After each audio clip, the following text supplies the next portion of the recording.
तो हम लोग दूसरा 10 क्लास में आपको बता देते फिजिक्स का दूसरा लेसन स्टार्ट किए थे, जिसमें हम लोग रिफ्लेक्शन ऑफ लाइट पढ़े थे और law of reflection of light पढ़े थे, है ना। और ये भी हम बात जाने थे कि प्रकाश का अपवर्तन क्यों होता है ना। तो प्रकाश का अपवर्तन तुमको बता देते हैं कि प्रकाश के भिन्न भिन्न वेग के कारण होता है, भिन्न भिन्न स्पीड के कारण होता है ना।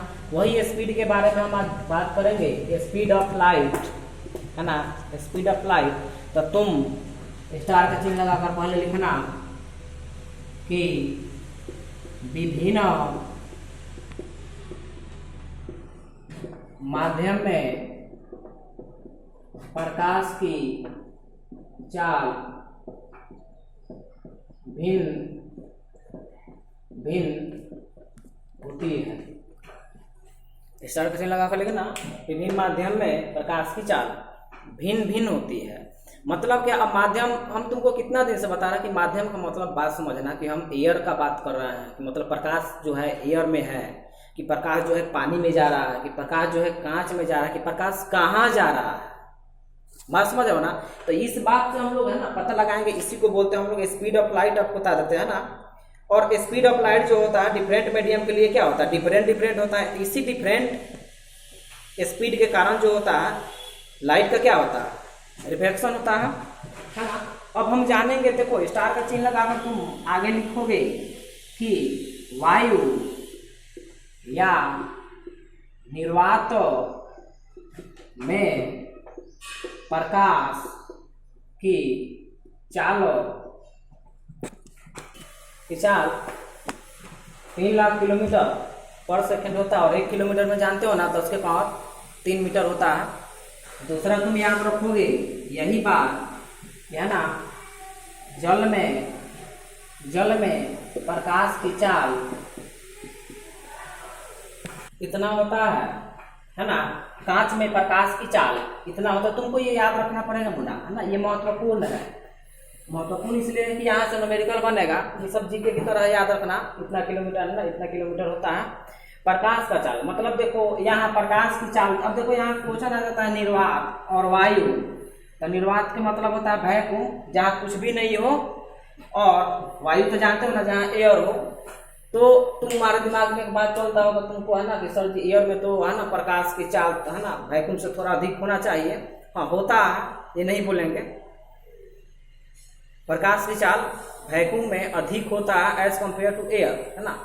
लेकिन इतना कम होता है, मतलब उसमें कंपेयर करना क्या होता है, मुश्किल होता है। इसलिए दोनों को क्या मान लेते हैं, है ना, एक ही मान लेते हैं। मतलब क्या, वायु और निर्वात में प्रकाश की चाल सेम मान लेते हैं। सेम होता नहीं है लेकिन सेम मान लेते हैं हम लोग, है ना। ये याद रखेंगे। तुमको देखना है कि विरल माध्यम क्या है, ये जरूरी है ना, 12 में भी पढ़ना है इसके बारे में। विरल माध्यम क्या है, तो विरल माध्यम यहाँ दो प्रकाश के हिसाब से, है ना, प्रकाश के चलने के हिसाब से माध्यम को 2 भागों में बांटा गया है। 2 प्रकार के, एक होता है विरल माध्यम और एक होता है सघन माध्यम, है ना। तो ये क्या होता है कि इसको हम लोग समझने के लिए क्या पहले, है ना, तुलना करते हैं। ये किसी है तो तुलना करने के लिए है ना। तो देखो यहाँ डिफिनेशन क्या है विरल माध्यम का, तुलनात्मक रूप से जिस माध्यम में प्रकाश की चाल अधिक होती है उसे विरल माध्यम बोलते हैं। मतलब जिस माध्यम में प्रकाश की चाल दूसरे की अपेक्षा अगर अधिक होती है उस माध्यम को हम क्या बोलेंगे, विरल माध्यम बोलेंगे। जैसे हम तुमसे पूछें कि हवा, एयर और वाटर, एयर और वाटर में तुमसे पूछें कि किसमें प्रकाश की चाल अधिक होगी, तो कल बताया था ना कि एयर में प्रकाश की चाल क्या होती है, अधिक होती है ना। एयर में प्रकाश की चाल क्या होती है, अधिक होती है। तो ये कौन सा मीडियम हो गया, रेयर मीडियम हो गया, बात समझ रहे हो ना। और इसके अपेक्षा जो आपको बता देते इसमें कम होती है, जिसमें प्रकाश की चाल कम होती है, उसी को क्या बोलते हैं, सघन माध्यम बोलते हैं। तो यहाँ जिस माध्यम में, यहाँ तो केवल हम किसका बात करेंगे, रेयर मीडियम का, है ना। मतलब क्या कि जिस माध्यम में, है ना, तुलनात्मक रूप से जिस माध्यम प्रकाश की चाल अधिक होती है उसको क्या बोलते हैं, विरल माध्यम बोलेंगे। जैसे हम तुमसे पूछें कि एयर और वाटर में किसमें प्रकाश की चाल अधिक होगी, तो क्या बोलोगे, एयर में। अगर मान लो एयर यहाँ से हटा दे, अब यहाँ तुमसे पूछें ग्लास के बारे में, कांच के बारे में हम तुमसे पूछें, अब दोनों में किसमें प्रकाश की चाल अधिक होगी, तो वाटर में प्रकाश की चाल होगी अधिक। तो इसमें अगर प्रकाश की चाल अधिक होगी तो ये क्या हो जाएगा, तुम्हारा विरल माध्यम हो जाएगा। उसी तरीके से जो दूसरा जो तुम्हारा डिफिनेशन है, दूसरा देखो, दूसरा है सघन माध्यम, सघन माध्यम, डेंजर मीडियम। तो डेंजर का मतलब समझ रहा हो ना, जहाँ कणों की संख्या अधिक हो, तो कणों की संख्या अधिक होगी तो प्रकाश की चाल क्या होगी, कम होगी। तो जिस माध्यम में तुलनात्मक रूप से जिस माध्यम में प्रकाश की चाल, जिस माध्यम में तुलनात्मक रूप से जिस माध्यम में प्रकाश की चाल कम होती है, प्रकाश की चाल कम होती है, उसे क्या बोलेंगे, सघन माध्यम बोलेंगे। तो देखो दोनों डेफिनेशन को आप जान लिए। तो हम तुमसे पूछे, देखो तो एयर और वाटर में कौन, किसमें अधिक प्रकाश की चाल होगी, तो इसमें एयर में प्रकाश का चाल अधिक होगा, तो ये क्या हो जाएगा तुम्हारा, विरल मीडियम हो जाएगा, है ना। और ये क्या हो जाएगा, डेंजर मीडियम हो जाएगा। अब यहाँ हम ले लें वाटर, और वाटर ले लें और ले लें ग्लास। अब इसमें पूछे कि किसमें स्पीड अधिक होगा लाइट का, तो वाटर में स्पीड अधिक होगा लाइट का।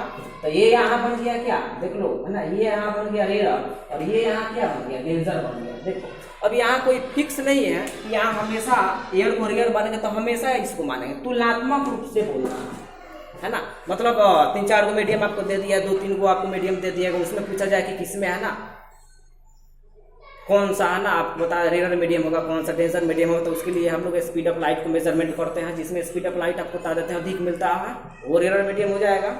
बातें समझ में आया ना। अब देखो ये 10 का बोर्ड लेवल का जो क्वेश्चन है, यहाँ 2 ऑब्जेक्टिव हम लिखे हैं, इंपॉर्टेंट VVI,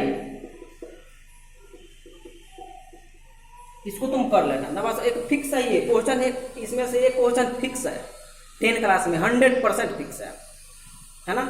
क्वेश्चन देखो क्या है कि जब प्रकाश की किरणें विरल माध्यम से सघन माध्यम में जाती है, विरल सघन का मतलब समझ चुके हो कि विरल में, है ना, तुमको प्रकाश की चाल अधिक होती है, सघन में क्या होती है, कम होती है।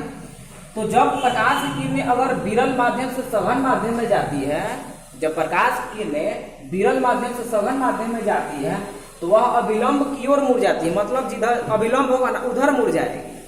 और दूसरा, जब प्रकाश की किरणें सघन माध्यम से विरल माध्यम में जाएगी तो वह अविलंब से दूर भागती है, मतलब जहां अविलंब होगा उससे दूर भागेगी। एग्जाम्पल देखोगे, एग्जाम्पल देखो, जैसे हम तुमसे पूछे हैं ये माध्यम है, देखो ऊपर हम मान लेते हैं, तुमको बता देते हैं कि विरल माध्यम है। अब विरल माध्यम सघन माध्यम, देखो मान लो हम मान लेते हैं एयर है ऊपर, तो एयर है, और नीचे तुम्हारा मान लेते हैं कि देखो वाटर है, मतलब क्या, नदी है ना, ऊपर से आ रही है किरणें और नदी में प्रवेश कर रही है, दिमाग लगाना, बात समझना, है ना। तो हम तुमसे पूछे यहाँ एयर कौन सा माध्यम होगा, विरल माध्यम होगा, और वाटर यहाँ कौन सा होगा, सघन होगा। अब किरणें देखो यहाँ से आई किरणें, ऐसे देखो कहाँ जा रही है, तो ये तुम्हारा बता देते हैं। और पानी जो होता है पारदर्शी होता है, क्यों पारदर्शी, पारदर्शी होता है तो पार करेगी उसको। तो अब देखो यहाँ देखो अविलंब तो यहाँ होता है ना, जहाँ किरणें आपतित होती है उस बिंदु पर अविलंब। अब देखो ये जा कहाँ रहा है, तो देखो विरल से सघन में जा रहा है, तो विरल से सघन में जा रहा है, तो विरल से सघन में जाने पर जो किरणें जो होती है कहाँ, अविलंब की ओर। तो अविलंब हमारा ये है, तो अविलंब की ओर देखो ऐसे मुड़ जाती है, अविलंब की ओर मुड़ रही है ना, बात समझ रहे हो ना। वही दूसरा कंडीशन हम तुमसे पूछे, ये यहाँ तुम्हारा हो गया एयर और यहाँ हो गया वाटर, रे ऐसे गई, थोड़ा सा दिमाग लगाना, ऐसे गई, तो देखो यहाँ ये एयर जो हो जाएगा क्या हो जाएगा, मान लो ऊपर तुम्हारा मान लेते हैं कि पानी है, यहाँ वाटर मान लेते हैं, और यहाँ तुम्हारा क्या मान लेते हैं, एयर मान लेते हैं। अब देखो मान लो कि किरणें, यहाँ पानी किसका काम करेगा, सघन का, यहाँ आई विरल का। किरणें यहाँ से ऐसे गई, तो नॉर्मल तो यहाँ होगा विलंब, तो अविलंब से दूर भागने का मतलब देखो यहाँ विलंब, इससे जो दूर भागेगी, ये बात समझ रहा हो ना। यही दोनों का फिगर हुआ, तुम बता देते हैं। तो जब प्रकाश की विरल माध्यम से सघन माध्यम में जाएगी तो विलंब की ओर मुड़ जाती है, और जब प्रकाश की सघन से विरल में जाएगी तो विलंब से दूर भागती है। बात समझ रहे हो ना, यही तुम्हारा प्रकाश के अपवर्तन में बताए थे। अब तुमसे पता है क्या पूछे थे, प्रकाश के अपवर्तन में प्रकाश की मूड क्यों जाती है, तो यही सघन है ना, मतलब क्या माध्यम परिवर्तन हो। तुमसे कोई पूछेगा कि प्रकाश के अपवर्तन में प्रकाश की किरणें मूड क्यों जाती है, तो हम बताएंगे चूंकि प्रकाश के अपवर्तन में प्रकाश की एक माध्यम से दूसरे माध्यम में जाती है ना, और वो माध्यम डिपेंड करता है कि माध्यम है कौन सा और किस माध्यम से किस माध्यम में जा रही है।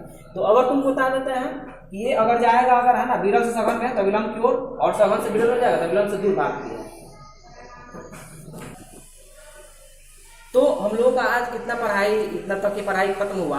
दूसरी बात तुमको हम बता दें कि लड़का हमसे फोन करके पूछता है या एसएमएस करता है कि सर जी वीडियो डाले हैं कि नहीं डाले हैं। कुछ लड़का इतना बेहुदा है, अरे बेहुदा तू सब्सक्राइब कर लेगा तो तुमको खुद पता चल जाएगा कि वीडियो डाला गया। हम तुमको बताएंगे, तुमको टेंशन नहीं, तुम पढ़ रहे हो तो तुमको टेंशन नहीं है कि वीडियो डाला गया है कि नहीं डाला गया। इतना तुमको पता, इतना गर्मी देखो पसीना पसीना हुआ है। बात समझ रहे हो ना, हम लोग आगे पढ़ेंगे इसके तुमको बता देते हैं ना अपवर्तनांक, जो कि बहुत महत्वपूर्ण है 12 के लिए और है ना 10 के लिए और न्यूमेरिकल के लिए। बात समझ रहे हो ना, हम लोग मिलते हैं और बार बार हम बोलते हैं इसको शेयर करना तुमको बता देते हैं। जय हिंद, जय भारत।